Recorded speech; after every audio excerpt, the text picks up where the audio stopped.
Existe uma inquietação muito específica, sabe? Algo quase visceral que costuma bater forte no domingo à noite. Ah, aquela angústia clássica de domingo. Exatamente. Para quem vive no Brasil, muitas vezes ela chega acompanhada daquela música de abertura do Fantástico ao fundo. Não é apenas a preguiça de começar uma nova semana de trabalho, né? É algo muito mais profundo. É um eco interno, com certeza. É aquela sensação estranha, um aperto no peito mesmo, de que o tempo está, tipo, escorrendo pelas mãos, de que a vida entrou em um piloto automático inquebrável. Nossa, sim. A pessoa senta no mesmo sofá, a rotina tá lá, estruturada, mas por dentro tem um grito silencioso. Isso. Um questionamento ensurdecedor sobre estar realmente vivendo ou apenas cumprindo tabela na própria existência. E, frequentemente, essa mesma sensação tira o chão durante as grandes transições. Uma mudança brusca de emprego, a perda de alguém. Ou até quando a gente atinge um grande objetivo e a ficha cai. Total. A pergunta que fica é: tá, mas é só isso? O reflexo quase imediato da nossa sociedade diante desse desconforto é tentar patologizar a dor. A mente humana anseia por categorias fechadas, né? A gente adora um rótulo rápido. Exato. A pessoa sente essa angústia e a cultura ao redor logo sugere um diagnóstico. Tipo, é estresse crônico, ou é um desequilíbrio químico que precisa ser silenciado com medicação, ou ainda é só falta de produtividade. O mercado adora dizer que é só falta de foco. Mas a lente que vamos utilizar no nosso mergulho profundo de hoje vira esse jogo de cabeça para baixo. Em vez de tratar essa inquietação como um defeito no sistema, a gente vai encará-la como uma bússola. Fundamentado pelo psiquiatra Irving Yalom, cruzando isso com conceitos da psicologia analítica de Jung e da terapia Gestalt. Uma integração fantástica, aliás. Sim, analisando os documentos e as anotações clínicas profundas que temos em mãos. A promessa aqui para quem nos escuta é libertadora. Entender que essas noites em claro e essas dúvidas esmagadoras não são necessariamente sinais de que a mente está doente. São convites. Isso, alertas cruciais para um despertar. E para entender isso, a gente precisa descer até a raiz do que significa ser humano. Para estabelecer esse cenário clínico, é preciso abandonar um pouco aquela ideia de que todo sofrimento deriva de um trauma de infância ou de uma falha cognitiva. Quebra um paradigma aí, né? Muito. A abordagem existencial traz uma verdade mais dura, porém muito mais realista. Uma grande parte da nossa dor nasce do confronto direto com os pilares da própria condição humana. Porque nós somos seres conscientes de jogados num universo que não nos entregou um manual de instruções, afinal de contas. Perfeito. O material clínico mapeia 4 grandes preocupações que habitam o porão da nossa mente: a finitude e a inevitabilidade da morte, o peso da liberdade de escolha, o isolamento existencial e a busca por sentido. É um peso e tanto. Mas o que gera ansiedade não são esses fatos em si. São os mecanismos ocultos e a energia colossal que a gente gasta para tentar fugir deles todos os dias. Então vamos desempacotar o primeiro grande terror existencial: a finitude e a nossa relação com o tempo. Lendo as fontes, o que fica muito claro é que o paciente quase nunca entra no consultório dizendo tipo: doutor, eu tô em pânico porque um dia vou morrer. Quase nunca. A queixa chega mascarada. A queixa é outra, né? É uma obsessão com o envelhecimento, ou uma correria desenfreada, uma sensação de que as oportunidades estão passando. Sabe a imagem que me vem? Qual? É como se nascêssemos com um cronômetro digital cravado no peito, em contagem regressiva. Mas a tela está embaçada. Nossa, que analogia forte. Ninguém sabe qual foi o número inicial programado. Nós só escutamos o tic-tac. E isso gera aquele comportamento que a gente vê o tempo todo. Lutar a agenda com 1000 compromissos, não conseguir ficar 5 minutos no trânsito sem ouvir um áudio no WhatsApp na velocidade 2. Aquela pressa absurda que não tem um destino claro. Isso. Essa metáfora do cronômetro ilustra brilhantemente o que chamamos na clínica de fuga do presente. E aqui entra forte a visão da Gestalt. Esse é um mecanismo invisível operando nos bastidores. A pessoa não consegue ficar no aqui e agora, né? Exato. O indivíduo preenche cada segundo de vigília com estímulos, preocupações futuras ou ruminações sobre o passado. Por que a mente faz isso? Para não ouvir o tic-tac. Justamente, porque parar, respirar e estar plenamente ancorado no aqui e agora exige encarar o limite da vida. É o confronto direto com a sombra, na visão junguiana. A gente esconde o medo da morte nessa sombra e passa a viver correndo para não ter que olhar para ela. Tem um relato nas nossas fontes que me marcou muito. Um executivo extremamente bem-sucedido que trabalhava 14 horas por dia e preenchia os finais de semana com esportes radicais. Eu lembro desse caso. Ele relatava uma insônia severa. Sim. E o que a investigação clínica revelou não foi um amor incondicional pelo trabalho, mas um terror absoluto do silêncio. Porque no silêncio ele percebia que estava envelhecendo. A evitação da morte estava se manifestando como uma recusa em viver o presente. É um mecanismo de autossabotagem muito sofisticado. Quando a pessoa não cria espaço psíquico para processar o luto de envelhecer ou a transitoriedade das coisas, a mente transforma essa dor não digerida em ansiedade crônica. Mas peraí, deixa eu ser o advogado do diabo aqui, porque isso levanta uma dúvida enorme, sabe? Pode falar. Dizer para uma pessoa que já está sufocada pela ansiedade, com medo de perder tempo, que ela precisa sentar, focar no presente e contemplar a própria mortalidade, isso não vai gerar um ataque de pânico imediato? Parece completamente contraintuitivo, eu sei. Jogar alguém de cara naquilo que mais assusta. Pois é, parece loucura. É uma objeção natural, mas o mecanismo psicológico funciona exatamente de forma oposta. A ansiedade crônica não surge do fato de que vamos morrer. Ela surge da energia absurda que a gente gasta para esconder esse fato de nós mesmos. Ah, o esforço de manter a sombra escondida. Exatamente. É como tentar segurar uma bola de praia debaixo d'água. O esforço constante exaure o sistema nervoso. Quando a terapia conduz o indivíduo a encarar a finitude, o terror que era abstrato e generalizado ganha contornos reais. A pessoa para de lutar contra um fantasma, então. Isso. A grande sacada da psicoterapia existencial é que a morte é a condição que permite a vida ter significado. Se fôssemos imortais, a gente poderia adiar tudo para sempre. Não haveria urgência em nada, né? Zero urgência. Nem no amor, nem na arte, nem nas escolhas. A aceitação da sombra da morte é o que traz a luz da presença pura da Gestalt. O objetivo não é anestesiar o medo, mas usá-lo como um motor para valorizar o tempo. Incrível. Muda a chave de estou perdendo tempo para como eu escolho usar o tempo que me resta. E o material clínico nos dá uma ferramenta prática sensacional para quebrar essa roda de hamster.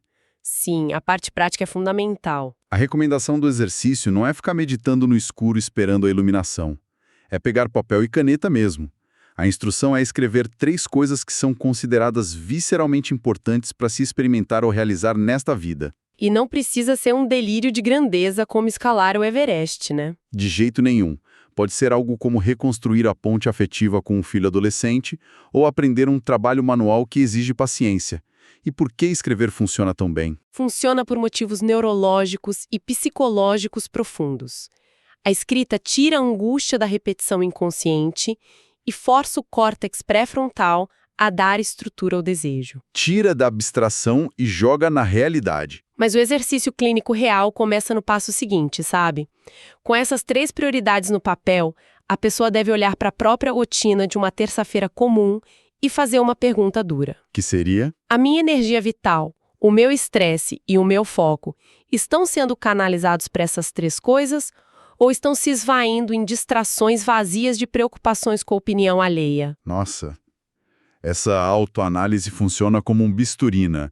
Ela corta as desculpas e transforma a angústia paralisante em clareza de ação no presente. É o resgate do aqui e agora. Nos empurra para um desdobramento inevitável. Se eu percebo que o tempo é limitado, eu sou obrigado a escolher como gastá-lo. E isso nos leva à segunda grande tensão existencial revelada nas fontes: o peso da liberdade e a fuga da responsabilidade. Esse é um tema que gera muito desconforto no consultório. Eu imagino. Lendo os relatos, há um padrão muito nítido de pessoas absolutamente paralisadas diante das decisões da vida. Mas vamos desempacotar isso, porque a princípio só é estranho. A liberdade não é o grande prêmio? É o que a gente aprende culturalmente, né? Sim, a gente passa a adolescência inteira lutando para ser livre, para sair da casa dos pais, para fazer as próprias escolhas. Por que na prática clínica a liberdade gera tanto terror ao invés de euforia? Porque a liberdade é a gêmea siamesa da responsabilidade total. Na estrutura da psique, não tem como abraçar uma sem carregar a outra. E carregar a responsabilidade cansa. Muito. Se um indivíduo é verdadeiramente o autor da sua história, livre para desenhar seu destino, isso significa uma coisa aterrorizante. Se a vida der errado, a culpa é inteiramente dele. Não tem para quem apontar o dedo. Exato. Não há roteiro divino, não há destino escrito nas estrelas que possa ser culpado. O peso de ser o construtor da própria realidade é esmagador. E o mecanismo invisível que entra em ação aqui é o da autossabotagem e da terceirização das escolhas. É exatamente o que vemos naquelas dinâmicas familiares claríssimas, como no clássico almoço de domingo no Brasil. E o almoço de domingo é um prato cheio para isso. A família inteira pressionando o jovem a prestar um concurso público porque traz estabilidade, ou assumir a lojinha do pai, ou casar antes dos 30 porque já passou da hora. E a pessoa acaba cedendo. Ela abraça esse roteiro externo, muitas vezes abandonando uma vocação genuína. Não por convicção, mas porque, de alguma forma distorcida, parece um caminho mais seguro, né? Segura do ponto de vista da responsabilidade. É a pura repetição de padrões inconscientes. Há um relato nos nossos documentos de um homem na casa dos 40 anos. Um profissional super bem estabelecido no mercado corporativo, casado, com filhos. O pacote completo do sucesso social. O pacote completo.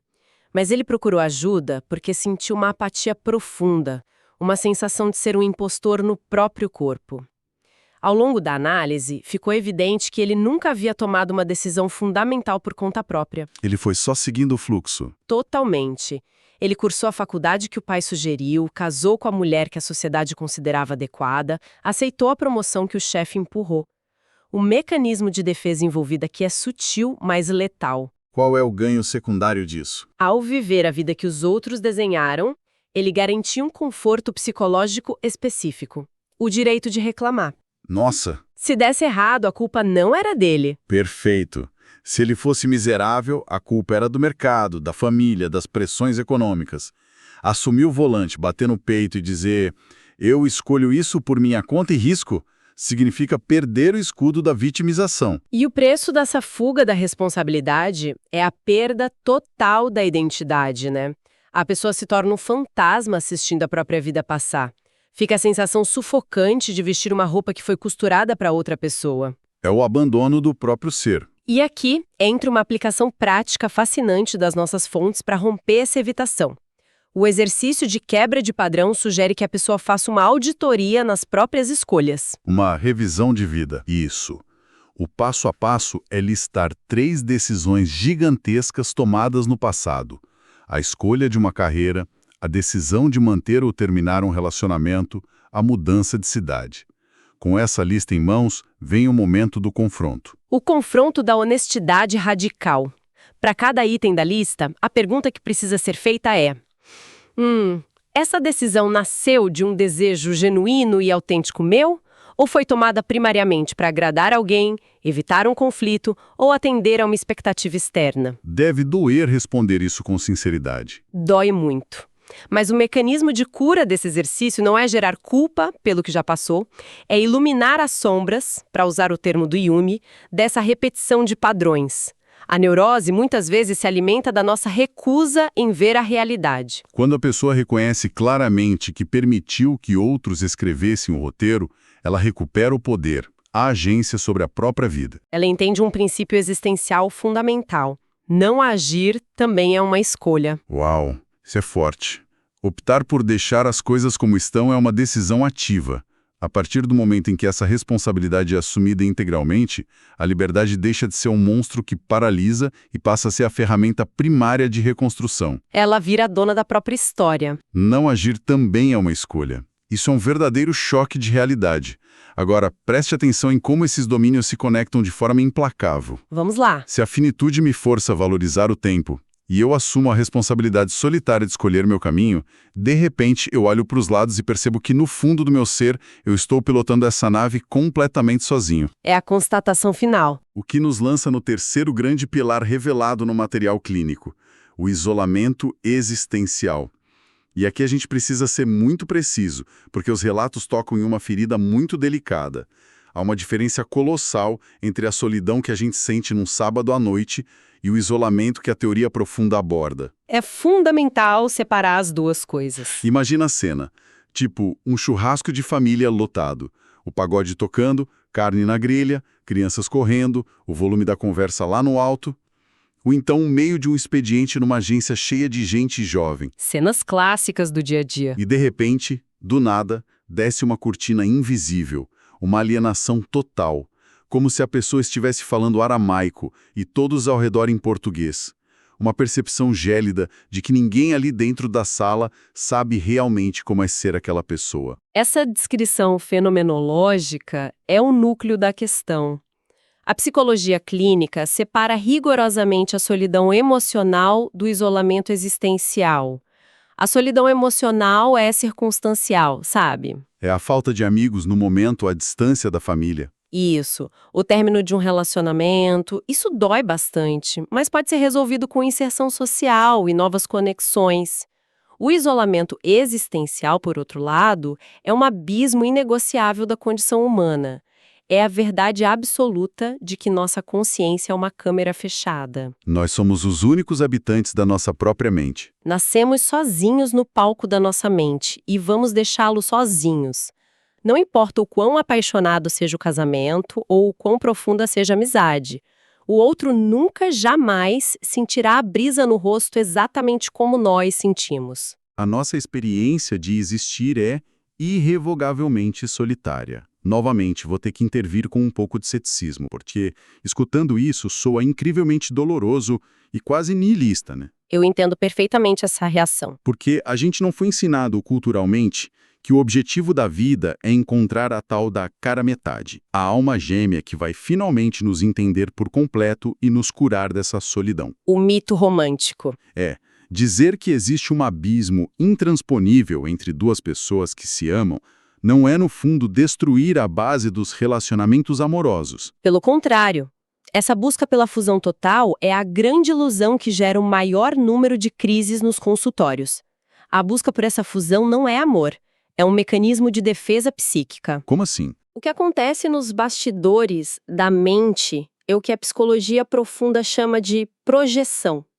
O indivíduo aterrorizado com o vazio do próprio isolamento existencial projeta no parceiro amoroso a obrigação de preencher essa lacuna. Ele joga a própria angústia nas costas do outro. Inconscientemente, ele exige que o outro funcione como um escudo contra o desamparo da vida. Os relatos clínicos mostram muito bem como isso se manifesta na rotina. São parceiros que ficam furiosos porque o cônjuge não adivinhou porque eles estavam tristes numa festa. É aquele clássico, você deveria saber como eu me sinto. Exato.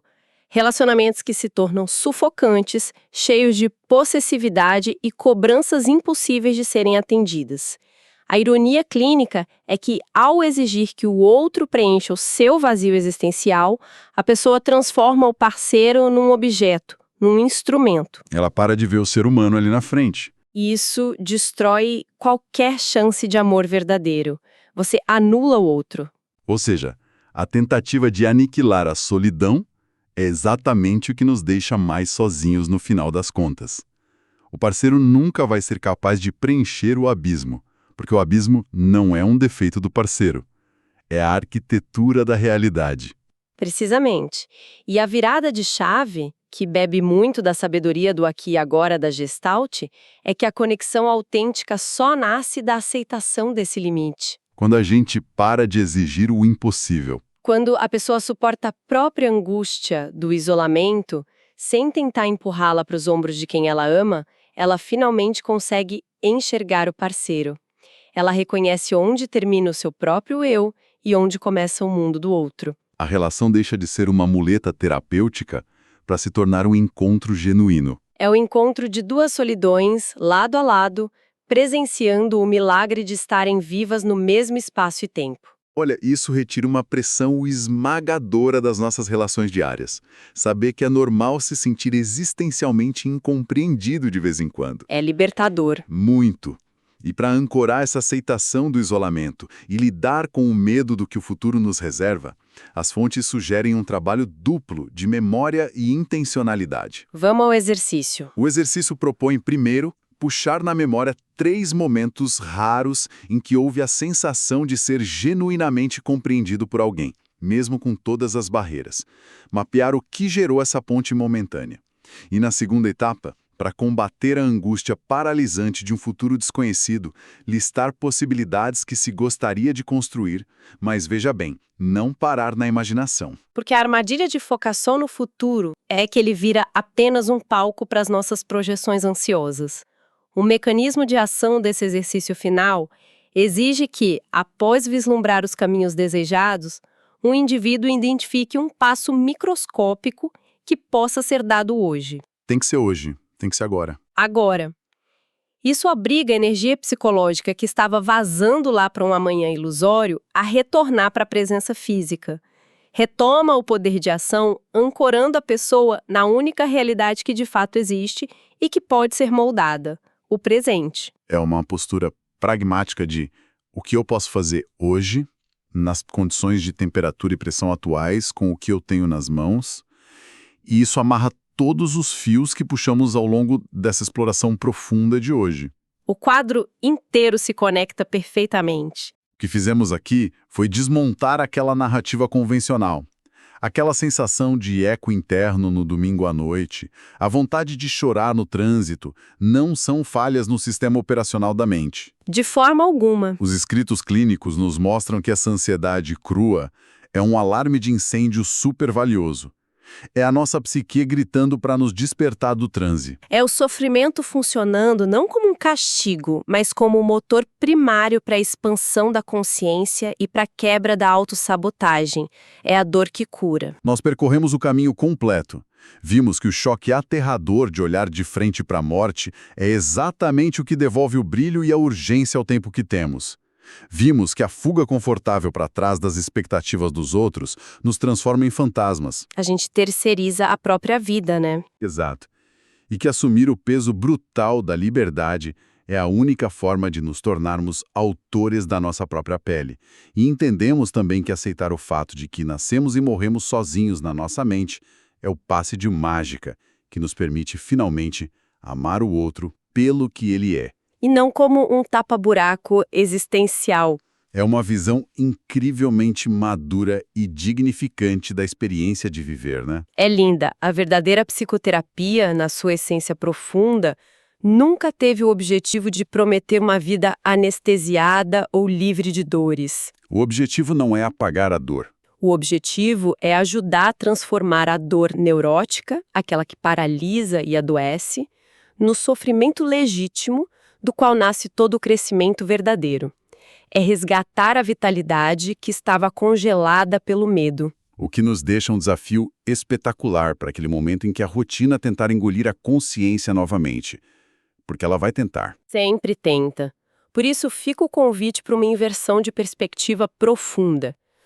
Toda vez que a inquietação bater, a reação habitual é tentar se livrar dela, rolando o feed das redes sociais ou buscando um alívio rápido. A fuga do presente. Mas a pergunta que a integração de todas essas fontes nos provoca a fazer, a interrogação que deve continuar ecoando no ar após o fim deste nosso mergulho, é radicalmente diferente. Qual é a pergunta para quem nos escuta refletir agora? Diante do aperto no peito, a reflexão é se essa ansiedade pudesse finalmente falar em alto e bom som, qual é a mudança concreta que ela está implorando para que seja feita hoje.